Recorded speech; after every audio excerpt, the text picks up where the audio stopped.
तो hello everyone, I am Leena Mahanto from Vedang institute of technology. और हम कुछ क्लासेस से पार्शियल डिफरेंशिएशन डिस्कस कर रहे थे। ठीक है। तो लास्ट क्लास में मैंने ये बताया था कि जो पार्शियल डिफरेंशिएशन है उसमें हम पैरामेट्रिक इक्वेशंस को कैसे सॉल्व करते हैं। लास्ट क्लास में हमने क्या डिस्कस किया था कि एक वेरिएबल है, it is depending on two variables that is x and y. तो यहाँ पे उस कॉन्सेप्ट को और थोड़ा अच्छे से समझेंगे कि अगर हमें एक वेरिएबल दिया है जो कि 3 वेरिएबल्स पे डिपेंडेंट है तो उसको किस तरह से हम सॉल्व कर सकते हैं। ओके। एंड फर्दर देखो, ये जो 3 वेरिएबल है अगेन एक वेरिएबल पे डिपेंड कर रहा है। X d is equal to cos t, y equal to sine t and z equal to t. So इसको समझने के लिए एक डायग्राम बनाते हैं। देखो W W W ना 3 वेरिएबल पे डिपेंड हो रहा है। कौन सा x, y एंड z दिख रहा है आपको। W is a function of x, y and z। Okay. But जो x, y एंड z है ये तीनों एक वेरिएबल पे डिपेंड हो रहे हैं, दैट इज t। जैसे कि x की वैल्यू क्या हो गई cos t, y का वैल्यू है sin t और z का वैल्यू है ओनली t। तो अब देख सकते हो जो W है वो डायरेक्टली T पे डिपेंड नहीं कर रहा है। अगर हमें W से T तक आना है तो X से गुजरना पड़ेगा, Y से गुजरना पड़ेगा एंड Z से गुजरना पड़ेगा। तो जो डिफरेंशिएशन ऑफ फंक्शन यूज करके हम dW/dt का वैल्यू निकाल सकते हैं। सो इसका सॉल्यूशन देखेंगे।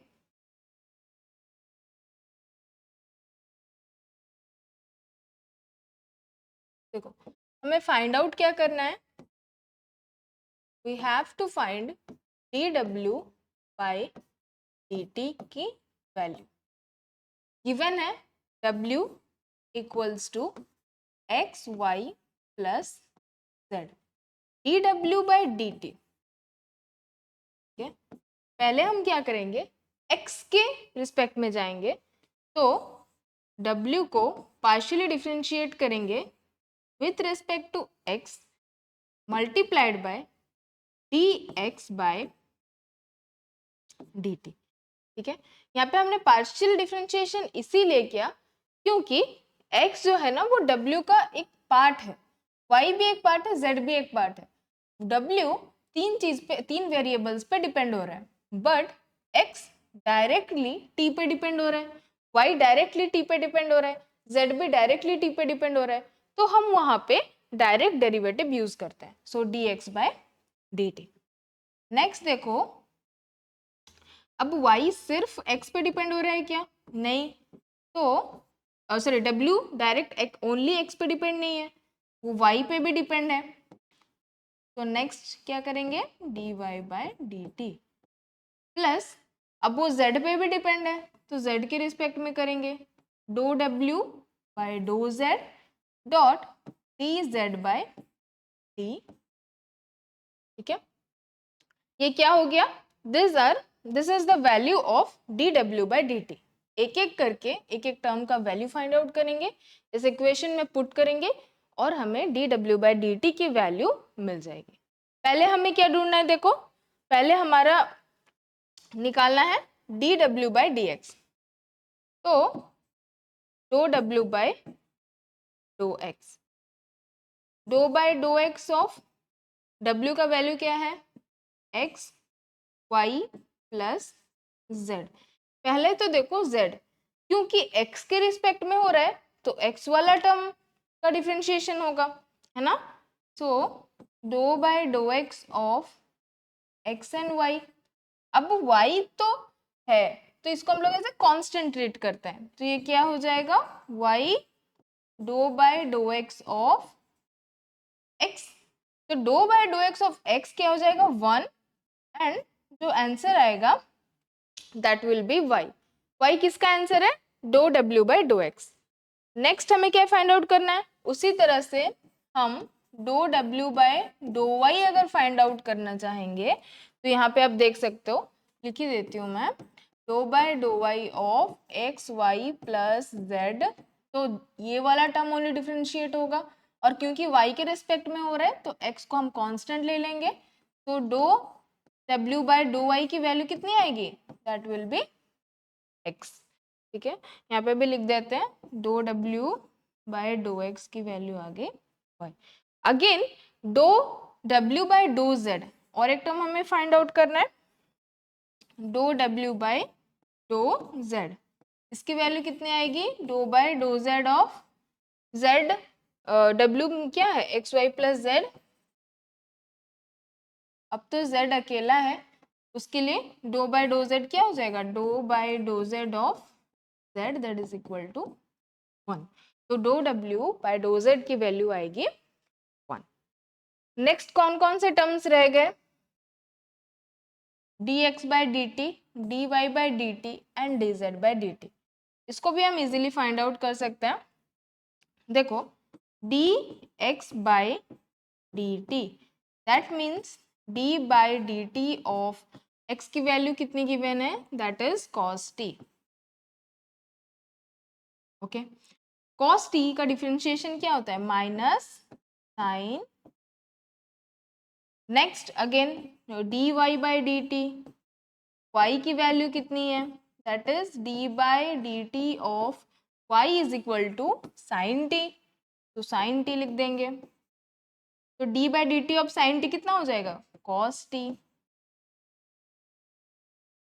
नेक्स्ट क्या आएगा, next will be D z upon d T, D z upon d T और भी आसान है ना, z की वैल्यू क्योंकि t है, तो d by d t of z की जगह पे t that is equal to 1। तो जो 6 टर्म्स हमें यहाँ पे दिए गए हैं उन सबका वैल्यू हमने फाइंड आउट कर लिया है, बस उसको इस इक्वेशन में पुट कर देंगे तो हमें dw बाय dt का वैल्यू मिल जाएगा।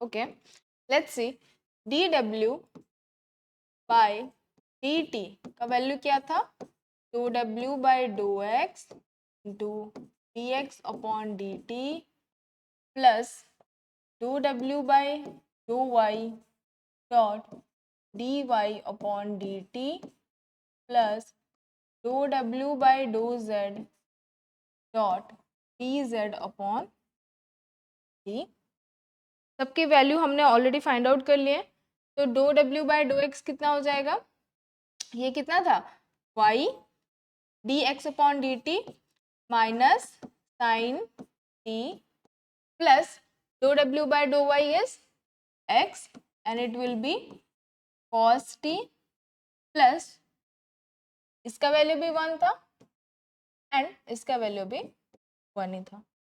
फाइनल आंसर कितना आएगा, minus sin sorry y is there minus y sin t plus x cos t plus 1। यहाँ पे देखो y का वैल्यू हमें गिवन था sin t, आइदर ना हम एक्स वाई के टर्म में निकाल सकते हैं या फिर टोटल इक्वेशन को हम t के टर्म्स में कर सकते हैं, so we will prefer to do this equation in terms of t। तो y की जगह पे साइन टी पुट करेंगे तो क्या हो जाएगा, sine t into sine t plus यहाँ पे x की जगह पे कॉस टी पुट करेंगे, cos t into cos t plus 1, तो इसको हम रीअरेंज करके लिख सकते हैं cos t into cos t minus sine t into sine t, कुछ नहीं किए बस जस्ट सिंपल रीअरेंजमेंट इधर उधर कर दिया, cos a प्लस बी। अगर आपको याद होगा trigonometric forms, cos a plus b का फॉर्मूला क्या होता था, cos a cos b minus sin a and sin b। Okay, अभी अगर हम इस इक्वेशन में अगर हम इस इक्वेशन में a की जगह let a equal to t and b equal to t, दोनों की वैल्यू हमने t पुट कर दी, तो यहाँ पे क्या हो जाएगा cos t plus t and ये क्या हो जाएगा कॉस ए की जगह पे t into cos t minus sine t into sine t. शायद यही चीज का वैल्यू हमें यहाँ पे निकालना है ना, cos t into cos t minus sine t into sine t. तो ये क्या हो जाएगा, इसको अगर आप सॉल्व करोगे तो बन जाएगा cos two t. Cos two t का वैल्यू होता है cos t into cos t minus sine t into sine T.